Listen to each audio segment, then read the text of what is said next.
Seahawks fans, wherever you may be. Thanks for listening to the show. Join your hosts, Bill Alvstad and Keith Myers, as we talk Seahawks football.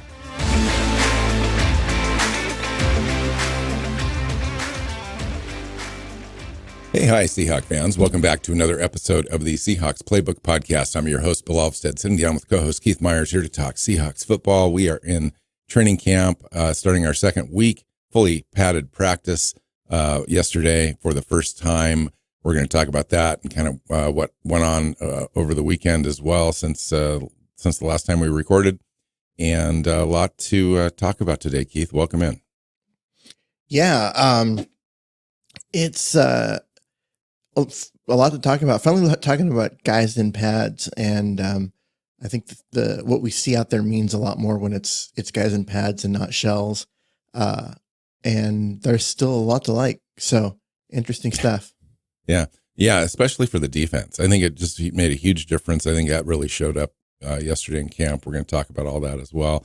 I just want to mention a note, and you mentioned it right before we recorded as well, that Rashad Penny, former number one draft pick of the Seattle Seahawks, retired today from the Carolina Panthers, placed him on reserve and retired list just in case he decides to change his mind. They've got his rights, but he finished his career with 1,951 yards and 13 touchdowns. Most of those came in just one and a half seasons. 6 games, I would say in 1 6-game stretch. About half of it. Yeah. Guy that was always hurt and had a hard time getting on the field, staying on the field. Had 1 6-game stretch where basically he had, Adrian Peterson in his ear telling him to get out there and play despite being banged up, and looked amazing doing it. But that was kind of the end. That was it. That's all we ever got from him. Such a disappointing career of a guy with a ton of talent. Yeah, I'm sure he's very disappointed. How could you not be? Former first round pick, lasting essentially 4 seasons in the NFL. And half of it was on injured reserve and just out of practice, out of games. Some of those his choice, some of those the team choice. It is what it is. It's disappointing though. Okay. Outside of the organization, that's all I had. Inside the organization, I've got like 4 pages of notes. It's kind of crazy, and I'll try to be selective of what we talk about today. But have we talked about the Marquise Blair move?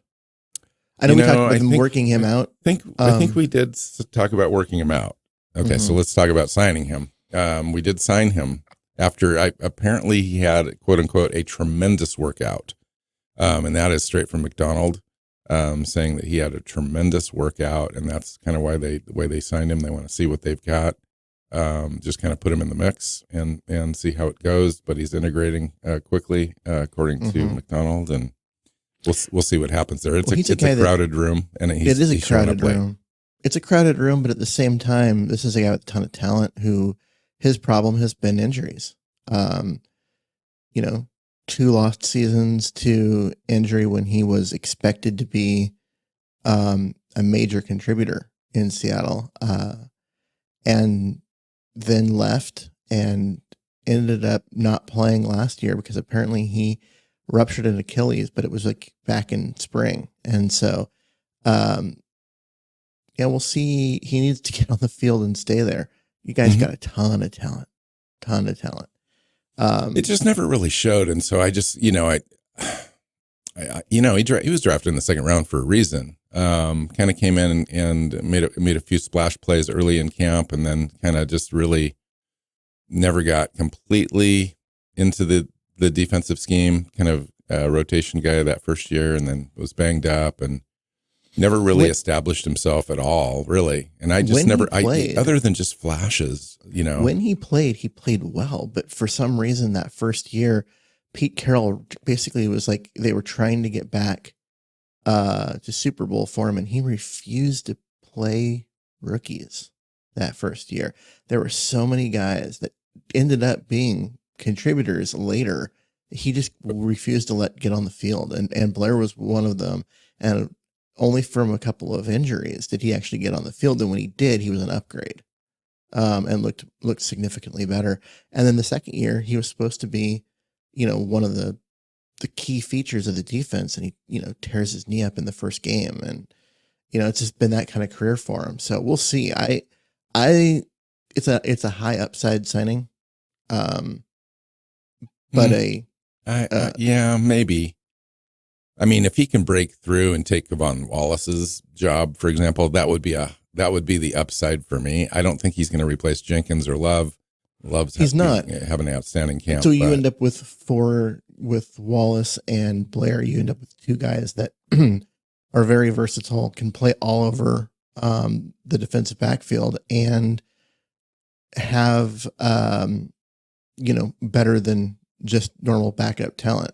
So I like I said, I think it's a high upside set. Would you rather have him on the roster or Tyakota? So when we did a little roster evaluation part of our show, and one of the players that I put on my roster out of the safety group was Jonathan Sutherland. So did I. And he was the guy cut. Yeah. To make room for Blair, Jonathan Sutherland's cut. He immediately gets tryouts with other teams, Denver yesterday, and so on. So he's going to find a job, I think, probably at least in camp. Anyway, I thought that was interesting because your last parting comment in our last show about Sutherland was that he's going to have a difficult time because he's not multiple. He's really just kind of an in the box guy, even though he's somewhat undersized, 5'11", 202. He's plays bigger than that. He's a kind of a hitter. He likes to come up and mix it up and play forward. And they didn't really have him back in coverage too much. And he also spent most of last year on IR, being a small guy who likes to play in the box. And you know what? New coaching staff, they weren't married to him at all. So when they want versatility, they want guys that can line up all over the defensive backfield. They don't want guys that are pigeonholed into, hey, I do this and I do that well. They want versatility in their safeties. And I was going to say too, they signed all those futures contracts before the new coaching staff came on board too. So this guy was even, peripheral before McDonald got here. So, okay. So, I'm going to run through a bunch of different stuff and we can talk about it and you can bring up stuff as well. I want to talk about special teams really quick because it's one of the first things I noted when I was to conversation stuff from Friday's practices and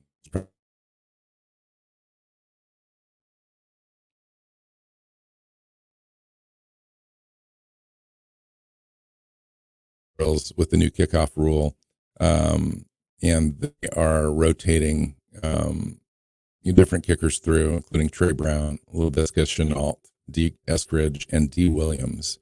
And I'm going to talk about D. Williams in a little bit too. It's a note of importance. Chris McIntosh, Nehemiah Pritchett is back there as well. Marcus Sims, Aesop Winston are also taking reps back there. I noted that at one point Brown and Shenault were back together in tandem receiving the kick, as will happen this year. There'll be two returners back. The ball kind of dropped right in between them. Neither one of them communicated to get the ball, and it rolled into the end zone. Now I can't remember where that ball is placed, but I think it's like the 5-yard line or something like that, if that happens.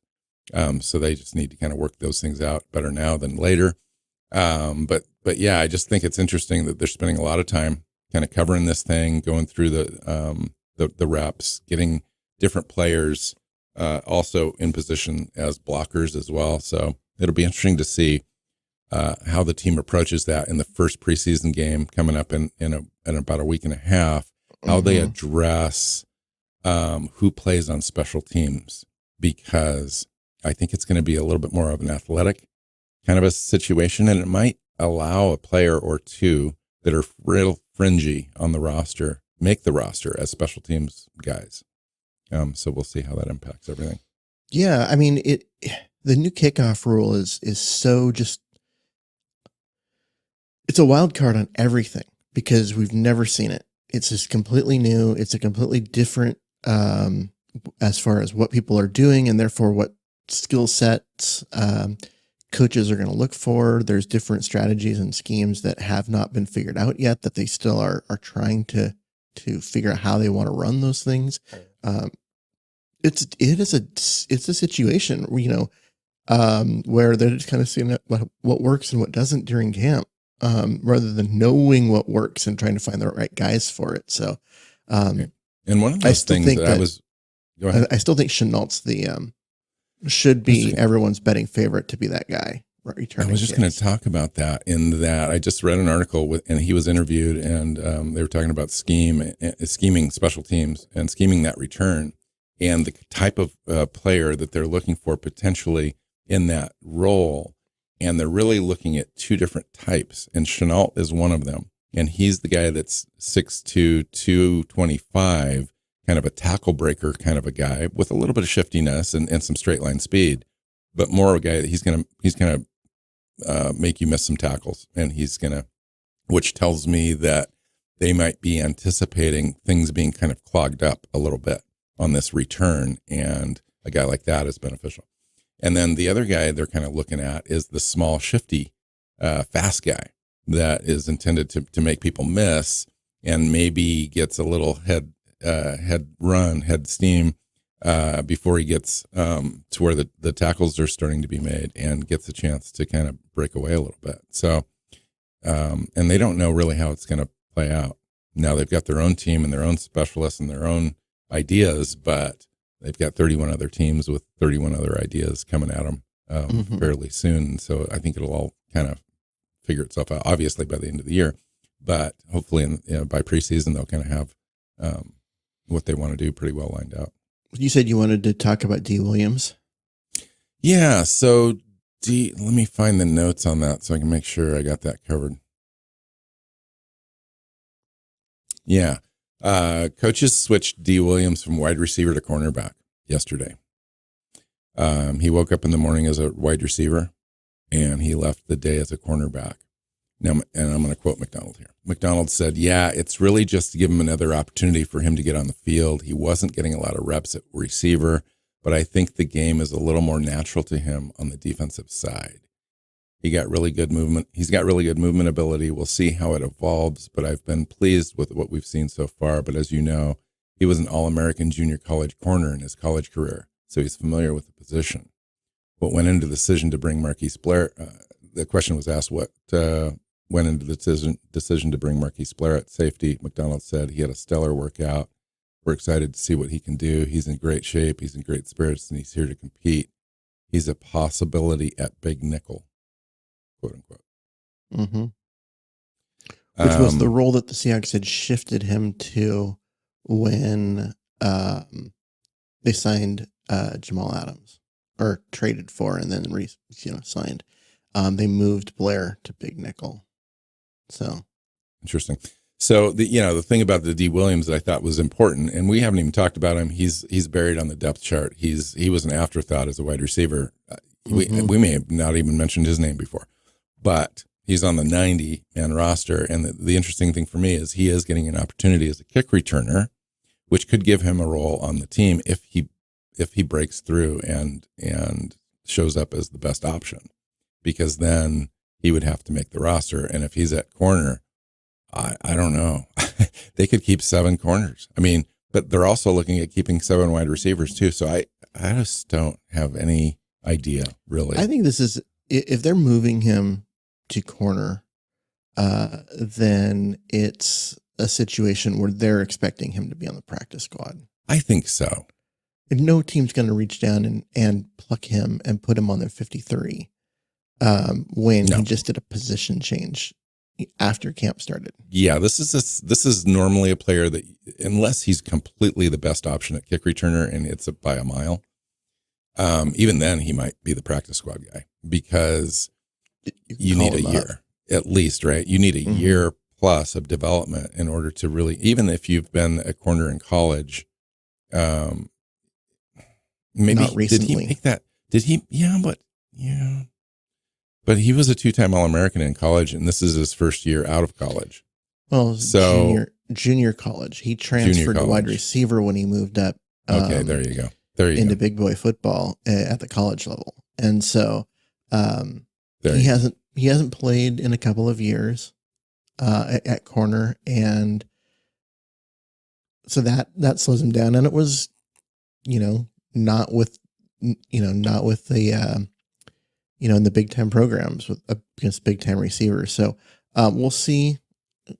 It's interesting. It's just their thought of, let's try and get him on the field is definitely an interesting takeaway, but I don't think it matters much for this season.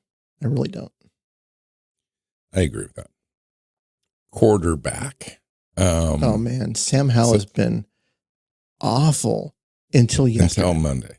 Yeah, until yesterday. Finally, he had a good practice, but there has been talk about, well, maybe the team should just keep PJ Walker as the backup instead. Really? I have not heard that discussion. Because apparently I have. And basically, Sam Howell is just not, he hasn't been close on some of those throws. It's been just genuinely bad. And so it was really concerning. And then they put the pads on, and now suddenly he has a really good day of practice. And the defense played very, very well yesterday overall. Yeah. It's interesting to me that they put the pads on and they start flying with real, guys with defense, and they're actually making contact and whatever. And suddenly he gets better. Maybe he gets out of his head a little bit. Yeah. Plays in the flow of everything. Most guys do the opposite. Everyone can look good in shorts, but as soon as you put the pads on and, have someone, coming for you, now they get jittery. Sam Howell seems to be the opposite. And there is one other person we've had in Seahawks history that was very similar. Dave Craig.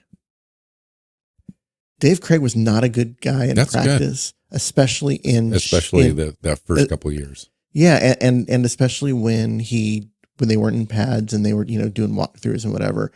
Always frustrating the coaches, but man, you could get the pads on, get people coming after him. All of a sudden, well, he's the Dave Craig that all of us remember. A guy who could light it up, gamer. Just absolute gamer. So I found that interesting. I don't know. Is it useful? Probably not, but it's interesting.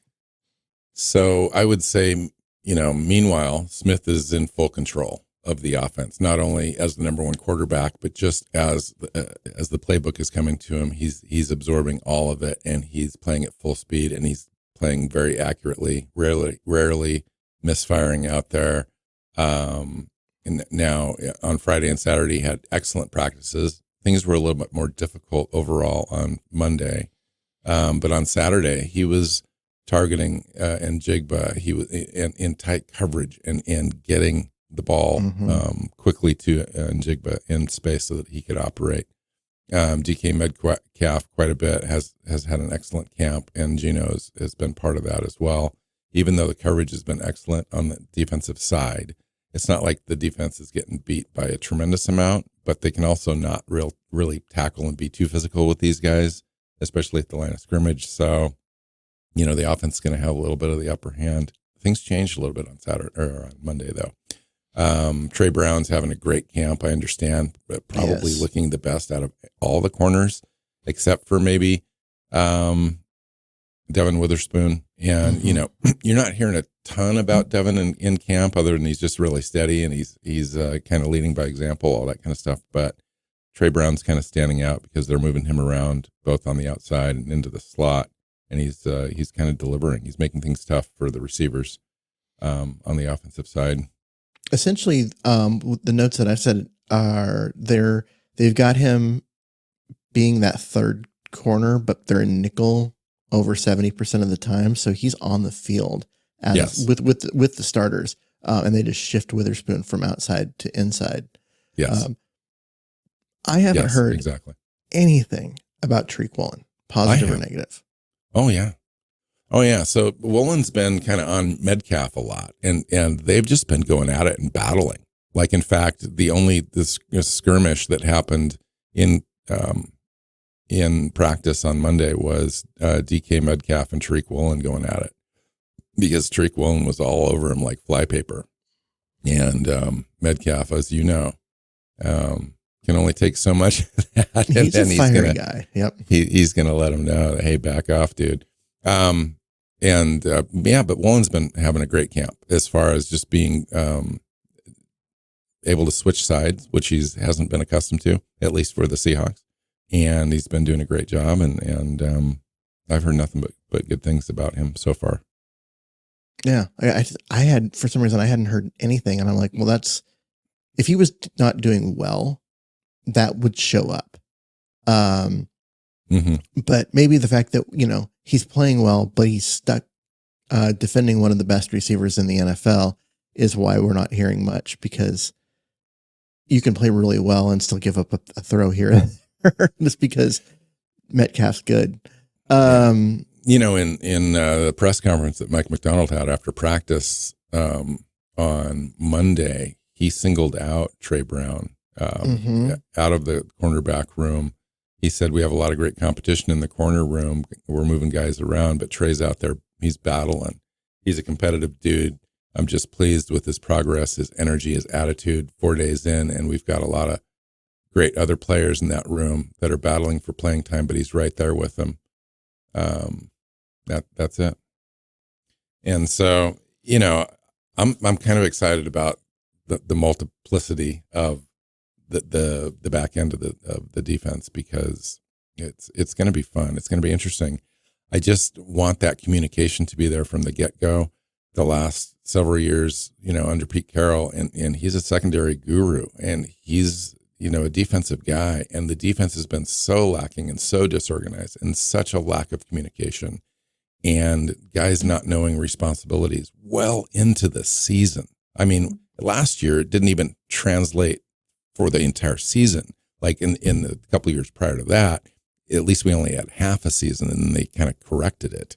Last year was awful, but this year I just want to see the communication and the guys being in the right spot right from the get-go. And if we are, man, we've got a shot. I was looking at McDonald's time at Baltimore, Keith, and Baltimore was very similar to Seattle in the year prior to when McDonald first got there. And then McDonald took him from 28th to 8th overall in defensive DVOA. And then in the second year, which was 2023, he took them to number 1 in DVOA in just 2 short seasons. So they went from 28th to 8th to 1. To first. Yep. So if we could somehow, and we've gotten it, and if you look at the talent that we've got and the personnel, if we could somehow go from 28 to 10 or 28 to 12 or somewhere in there, and then the offense kind of does its thing, we get Ryan Grubbs going, and we're kind of fooling defenses out there, and we're making, the third down conversions and getting first downs. And this team could really, the upside of this team, the ceiling for me, like the total optimistic ceiling, everything works out, could be as high as like 12 wins. It could be as low as 9, but there's a lot to be optimistic about here. Yeah, there is. And what I've been hearing about with the middle linebackers, which was our biggest concern, because they were 2 new guys, both of them hurt, not a lot of depth, all of that.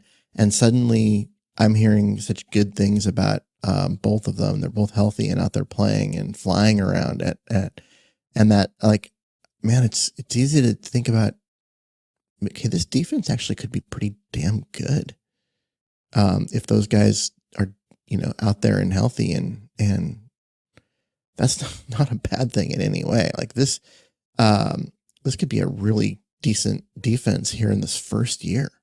Yeah, and I like the backups too.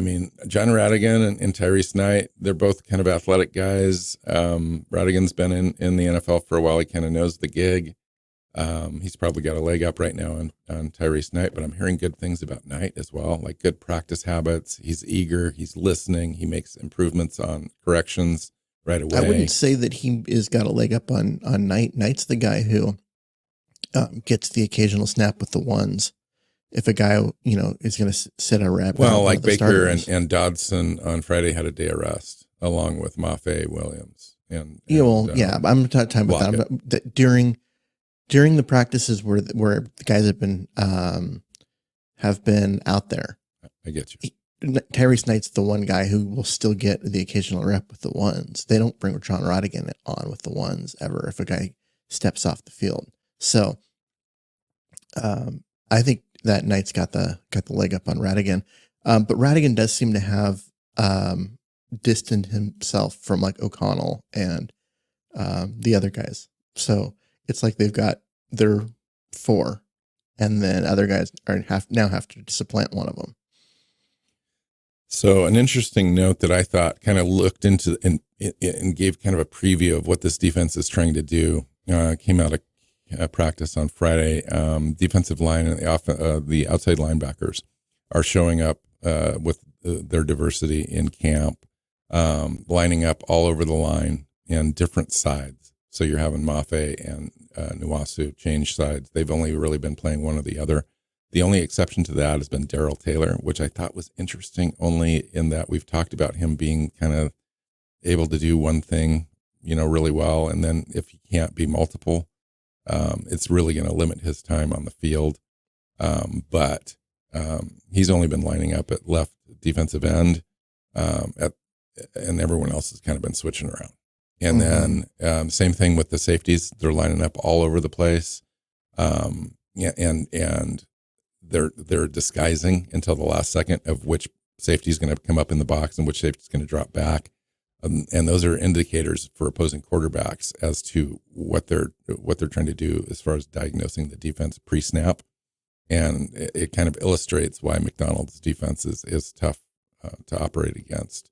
And that's the difference this season versus last season. That's going to be kind of the big thing, is guys moving all over the place and not really knowing where they're coming from, which is going to be fun. Yeah. And the versatility is going to be so important. And so, to see a guy lining up at one position and essentially doing one thing, that he's basically been like, okay, he's been pigeonholed as a specialist on a defense that doesn't like specialists. And that was Jonathan Sutherland. And he just got cut. Right. So Darrell Taylor's got a lot of talent, but if he is a specialist, that could be a sign that he's on the outside. Then they may be looking to trade him, potentially flip him. I saw a thing saying that the Minnesota Vikings are they're not. I want to say they're in talks because that means it's going to happen. But their front office has inquired about what the cost for Mike Jackson would be at corner. Not that they are working on a deal, just being like, okay, if we end up knowing that we need one, which they definitely need a corner, he could be a guy. I just wanted to know what they would want to give up. What they would have to give up to get him, and so they're. Would we want to give up our basically our third outside corner? So not a starter, but right there. I mean, he could come in at any time. You've got Tariq Woolen and Trey Brown. Well, and Witherspoon plays on the outside. I see that. I get that, but also having Jackson on the team a luxury? I don't know. Where's Pritchett at? Where is Artie Burns at? I haven't heard much about Pritchett or DJ James or Artie Burns. The only thing you should have heard about DJ James is that he's not practicing. And for a guy that he's still waiting. For a guy that is, probably off the bubble, needed to battle his way onto the bubble. Not practicing is not a good sign. So, but Pritchett, Artie Burns, those are guys that we don't know. Like Artie Burns was a first-round pick. I know it's been years, and he's been with Seattle now for a couple, and all of that. But this is a guy with talent. Um, Well, you know how things go in camp, Keith, as far as the writers and the who people highlight and so forth for stories coming out of, days of camp. It's like, it's so random. Whoever they throw up to the podium usually is who gets the storylines for the day. And guys like Artie Burns and they just aren't interview guys that you're going to see up at the podium. So they don't get a lot of chatter unless they make an interception or a big play in practice. And so it's not unusual to not hear about anybody. And then all of a sudden you see him in preseason and go, where did this guy come from? Well, he's been there the whole time. He's been practicing. You just don't hear a lot unless you're there and looking at these guys every day. Speaking of guys making plays every day, Jake Bobo has been having a really nice camp. Yeah, he was the big news out of camp Monday. Yeah. Made a diving catch on, I think it was Sunday. Monday. The practice before. Yes. I thought it was yesterday. It was yesterday morning. They practiced at 10 a.m. And this was the play that Sam Howell had that was successful in the red zone. Otherwise, the Seahawks were kept out of the red zone the entire day by the defense. But Tyler Lockett said that this catch was the top 5 catch he'd seen in training camp in 10 seasons. Bobo was fully extended, laid out, diving, fully outstretched arms, catching the ball with his fingertips, securing it to the ground, all while Boykin was draped all over him, really out, over his body. They've got a little video clip of this thing now up online. You can kind of see it, but I thought it was the day before and then came out cool. and yesterday and then no, they got full pads on when they did this. Yeah. With a whole, okay, well it was. But yeah, then had a just not just that one, spectacular catch, but just a bunch of catches and a really nice practice. So that's always, I heard yesterday always good from Corbin Smith, that basically now he's a lock at the 4th wide receiver, which we probably knew, but you never know with the new regime how they're going to value a guy like that. It's all new coaches, and so those back end players they can lose or gain ground really quickly because there's no preconceived thoughts on guys, but just based on usage and being able to make plays and he's not just going up against Boykin. He's also going up against, Brown and Rick Woolen and that kind of stuff. Like he's in there with the first and second units, and he's making plays. I would agree. Yes. I think he's a guy that's you've got to just put him on the roster at this point, because especially when you're keeping 6 minimum, right? He's on the roster. He's there. And we saw this last year with him too. He's like a total practice stud. Like he comes in, he works harder than anybody else. And you have to, if you don't have like elite speed, you've got to do other things to make yourself valuable and elite in the NFL. And he does. He uses his body. He uses his height. He uses his physicality. He's a great route runner. He can make people, misstep right away coming out of his routes. And so he gets separation, even though he's probably got 4.7 speed. He's ran a 4.9, but that he's got about 4.7 speed. You can just see it on tape, which isn't slow, but it's slow for a wide receiver in the NFL. He's more like a tight end as far as the speed. You can still have mismatches as a tight end in the NFL. So you can create mismatches for Jake Bobo as well. And you're going to have those in the NFL with Jake Bobo because he's the 4th wide receiver. If you've got 2 or 3 other wide receivers out there, plus Noah Fant, he's probably going to be the guy low on the totem pole as far as who covers him. He's going to get lined up with a safety or maybe even a linebacker. And team can take advantage of that for sure. Well, yeah, especially with his size and the fact that he plays physical. It's frustrating when you have wide receivers that are big like that, and then they play soft. They play like they're, a 5'10" slot receiver, and they don't know how to use their body and make contested catches and all of that. But he's not that, and not that in any way. He plays very physical in terms of the way that he can make a catch with a guy draped all over him. And I was surprised he went undrafted, and then I found out how bad he ran at his pro day. But yeah, I mean, he seems like a guy that just is a natural. He's just naturally out there, and you've got to have him on the roster. So Tyler Lockett was at the podium yesterday after practice, and he said a lot of different things. I want to kind of cover it a little bit, but one of the things that he was asked was to single out any player that's standing out to him in camp, and very quickly, he said Cody White, wide receiver Cody White. And Cody White hung around the practice squad last year and back this year on a futures deal. He says he comes out here and he works hard every day. He had an outstanding OTA. There's only one ball, but Cody makes the most of his opportunities. So there's another little name to kind of keep in mind. Tyler Lockett's got a lot of wisdom out of 10 years. And if a guy like that's popping for him, it's popping for the coaches too, because they see the same things. So I thought that was interesting. And then he was asked, discussing going into his 10th season, has he lost a step or what's changed for him over time? Lockett said, just taking care of my body more than I used to. I used to just come out here and not even stretch before practice. Now I do all the right things, the stretching, the chiropractic, the dry needling, the cupping. It's my responsibility to be able, as a veteran, to maximize my availability to this team, whether that's being available to practice or being available for every down of every game. Staying healthy and playing at my highest level is my focus, but I'm still out here every day grinding, trying to improve my game and get better each day, quote unquote.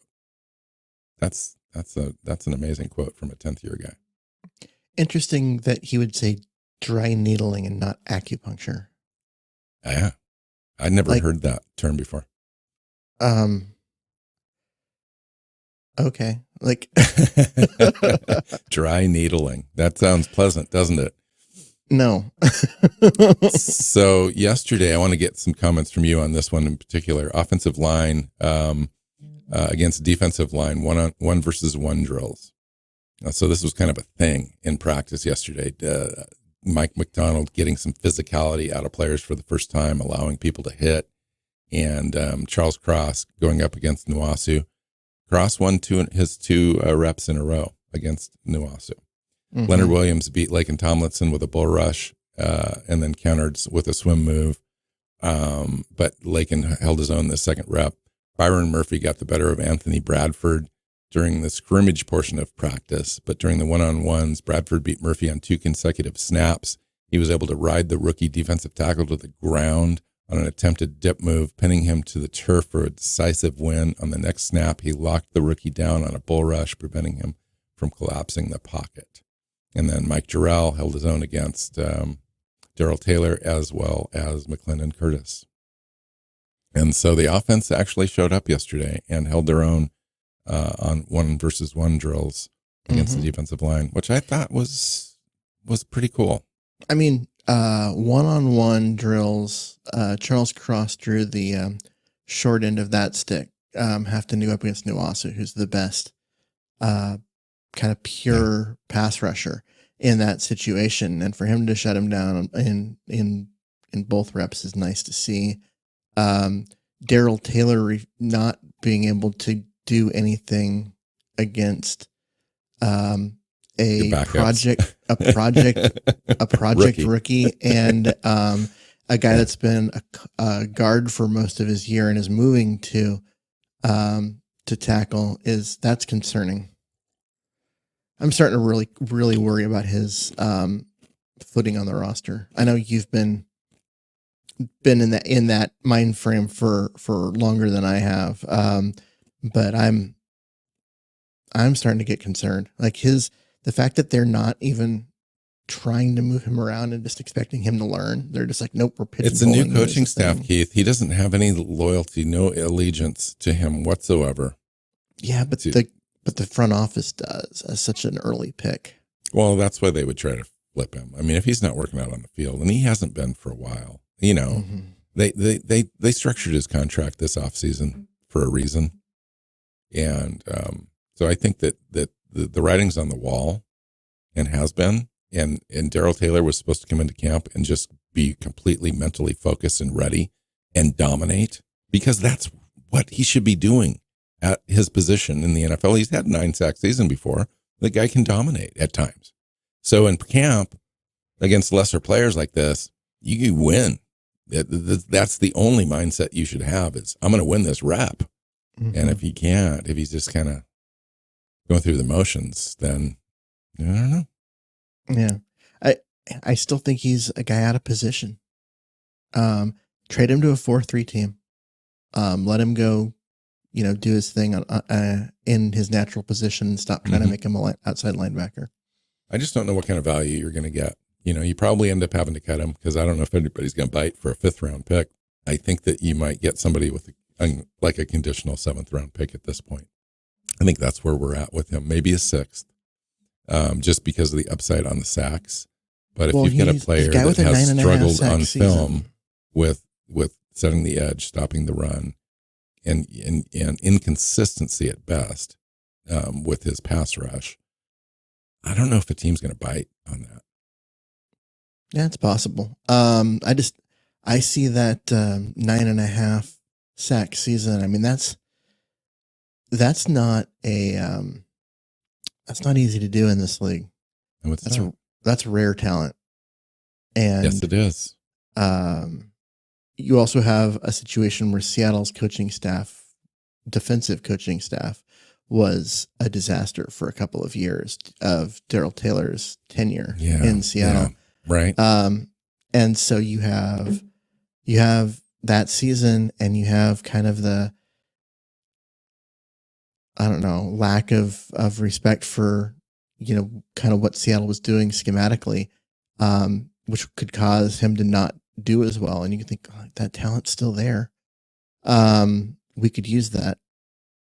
Can you imagine having any better opportunity than a new coaching staff coming in to really kind of prove that you belong and to essentially just lock down a spot and not being able to do it? Well, I mean, for him, it would be a better coaching staff, a new coaching staff like the one they've got, but one that actually ran a scheme that fit his talents. Right? He needs to have his hand on the line. He needs to be a defensive end. He needs to be that like 7 tech. And not expected to drop back into coverage, not expected to switch positions. Yeah. Basically, he's a guy that you could stick in the old Chris Clemens role. And just let him do that all game. And he'd be great. Which is what they drafted him for. They drafted him for that, and then later changed their mind and go, no, we're going to change to this defense that doesn't even have that spot and try and make him adapt. I agree. Now, hopefully they can, who knows? I mean, it's early. It's early in camp. Let's let this thing play out. Things could definitely change in his favor, or he could get flipped, or he could just get cut. We don't know. But I think Darrell Taylor's definitely a name I think that you got to watch. But, who's that 4th outside edge rusher if it's not Darrell Taylor that's currently on the roster? See, that is concerning because we know he's a specialist, right? And so, but you kind of need guys like that can come in and just get up after the quarterback. And if he's not there because he can't do the other things, and so he doesn't have that versatility they're looking for, who is the guy? Who is the next guy? I wonder if they trade Taylor to a 4-3 kind of team, the right situation, the right scheme, the right coaches, and have the other team kind of flip another player to us that would kind of be a swap, essentially. Mm-hmm. That's very difficult to do, but well, it'd be interesting. That's all I've got. That's all the notes that I've got. Hall has been having a really nice camp so far. I know we highlighted him from one of the first days where he had a couple sacks and looked really good. But even with pads on and stuff, he's continuing to fly around and look massively improved. Very much what we wanted to see him take that Boye Mafe step, where first year, kind of just get your feet under you, but not show much. And then in second year, all of a sudden everyone just takes notice and goes, wow. And Hall seems to have, at least so far in camp, looked like he's doing that. One thing I did hear Mike McDonald mention yesterday, it was just kind of a passing comment, was that Byron Murphy struggled for the first couple days of practice, and then he's been kind of coming on as of late. I think yesterday he would have had a sack in a regular game. He kind of broke through early in a snap and got to the quarterback, but I haven't heard too many things about him in camp yet. Yeah, agreed. Haven't heard a lot, but at the same time, like, it's hard to show as a defensive tackle when you don't have pads on, right? Because you can't do anything. So yesterday, the fact that they finally had the pads on, finally went out and had one-on-one drills and that kind of stuff it's like, yay, the first real opportunity for him to show. And unfortunately, Anthony Bradford kind of shut him I've been down. hearing good things about Bradford.